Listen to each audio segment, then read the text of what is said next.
I was 18 years old when I got married. I belonged to a very conservative family, a Baloch family, where good daughters never say no to their parents. My father wanted me to get married, and all I said was, if that makes you happy, I'll say yes. And of course, it was never a happy marriage. Just about after 2 years of getting married, about 9 years ago, I met a car accident. Somehow my husband fell asleep and the car fell in the ditch. He managed to jump out, saved himself. I'm happy for him.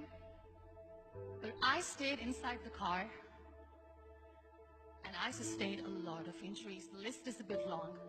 Radius ulna of my right arm were fractured. The wrist was fractured. Shoulder bone and collarbone were fractured. My whole rib cage got fractured. But that injury that changed me and my life completely was the spine injury. Many people came to rescue. They gave me CPR. They dragged me out of the car.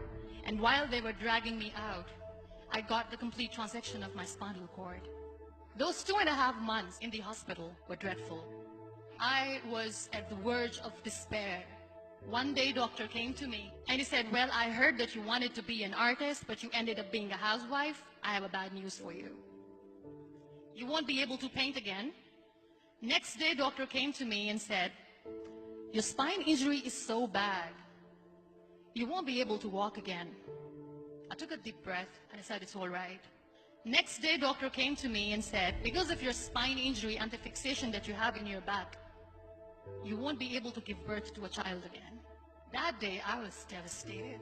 I started to question my existence. Why am I even alive?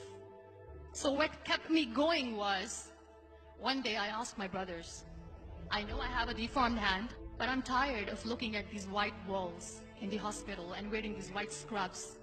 Bring me some colors, bring me some small canvas. I want to paint. So the very first painting I made was on my deathbed, where I painted for the very first time. What an amazing therapy it was. Without uttering a single word, I could paint my heart out. I could share my story. People used to come and say, what lovely painting. So much color.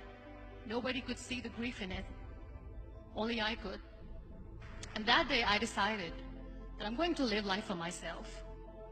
I am not going to be that perfect person for someone. I am just going to take this moment and I will make it perfect for myself. That I'm going to fight my fears. So I wrote down one by one all those fears. And I decided that I'm going to overcome these fears one at a time. You know what was my biggest fear? Divorce. But the day I decided that this is nothing but my fear, I liberated myself by setting him free. And I made myself emotionally so strong that the day I got the news that he's getting married, I sent him a text that I'm so happy for you and I wish you all the best. And he knows that I pray for him today. Number 2 was, I won't be able to be a mother again. And that was quite devastating for me. But then I realized there are so many children in the world, all they want is acceptance.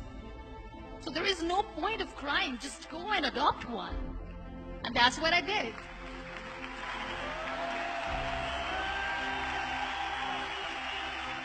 I gave my name in different organizations, different orphanages, and I waited patiently. 2 years later, I got this call from a very small city in Pakistan. I got a call and they said, are you Muniba Mazari? There is a baby boy and would you like to adopt? I could literally feel the labor pain. I said, yes, yes, I am going to adopt him. I am coming to take him home. And that day, I was 2 days old, and today he's 6. You know, when you end up being on the wheelchair, what's the most painful thing? People think that they will not be accepted by the people because we, in the world of perfect people, are imperfects. So I decided to appear more in public. I started to paint. I have done a lot of modeling campaigns. I decided that I'm going to join the national TV of Pakistan as an anchor person. I became the National Goodwill Ambassador for UN Women Pakistan, and now I speak for the rights of women, children. I was featured in BBC 100 Women for 2015. I'm one of Forbes' 30 under 30 for 2016. So when you accept yourself the way you are, the world recognizes you. It all starts from within. We have this amazing fantasy about life. This is how things should work. This is my plan. It should go as per my plan. If that doesn't happen, we give up. I never wanted to be on the wheelchair. Never thought of being on the wheelchair. This life is a test and a trial, and tests are never supposed to be easy. So when you are expecting ease from life, and life gives you lemons, then you make the lemonade, and then do not blame life for that. It is okay to be scared. It is okay to cry. Everything is okay, but giving up should not be an option. They always say that failure is not an option.